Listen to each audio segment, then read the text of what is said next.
অবৈধভাবে ২ কোটি টাকা ভাতা প্রদানের অনুসন্ধানে সিলেট গ্যাস ফিল্ডে অভিযান পরিচালনা করেছে দুদক। সকাল থেকে দুপুর পর্যন্ত গ্যাস ফিল্ডের প্রশাসনিক কার্যালয়ে অভিযান পরিচালিত হয়।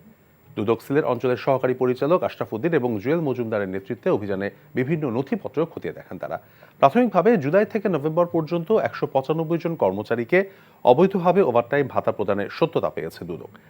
এই ৫ মাসে ২,৮৬,০০০ টাকা ওভারটাইমের পাশাপাশি মূল বেতন দেওয়া হয়েছে ২,৩৫,০০,০০০ টাকা। এছাড়া নিবন্ধিত কর্মচারী ছাড়াও অতিরিক্ত ২৭ জন কর্মচারীকে বেতন দেওয়া তথ্য পাওয়া গেছে। এসব বিষয়ে অধিকতর তদন্তের জন্য বিভিন্ন নথিপত্র নিয়ে যায় দুদক। এ বিষয়ে গ্যাস ফিল্ডস তদন্ত করবে বলে জানান প্রতিষ্ঠানটির ব্যবস্থাপনা পরিচালক মিজানুর রহমান।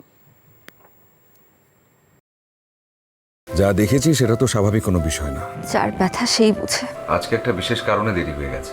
বিশেষ কেউ নয় তো যার জন্য দেরি হলো। যে মানুষটা সবসময় আমাকে বলতো সে আমাকে তার নিজের থেকেও বেশি ভালোবাসে। ভুলতে বলছি না আমি। তবে কি বলছেন? কি দেখে যে লোকটাকে ভালোবেসেছিলি? আমার মেয়েটার বিয়েটা এতদিনে হয়ে যেত। এমনটা হবে কে জানতো? রতন ভাই। আরে আমার ফুফাতো ভাই। ও হ্যাঁ, কি হয়েছে? এবং তার আত্মহননের পথে কেউ যদি বাধা হয়ে দাঁড়ায় তাহলে মন কোন দিকে যাবে সেটা। তোর বোনের বিয়ে, দায়িত্ব তো সব তোরই। অনেক সময় গাছের ডাল কাটলে গাছ প্রবল তরতে যে বেড়ে ওঠে, প্রেমও সেরকম। আঘাত লাভ করলে দ্বিগুণ শক্তিমান হয়ে ওঠে। Double million offer Walton fridge কিনে পেতে পারেন 20 লক্ষ টাকা, রয়েছে কোটি কোটি টাকার নিশ্চিত উপহার।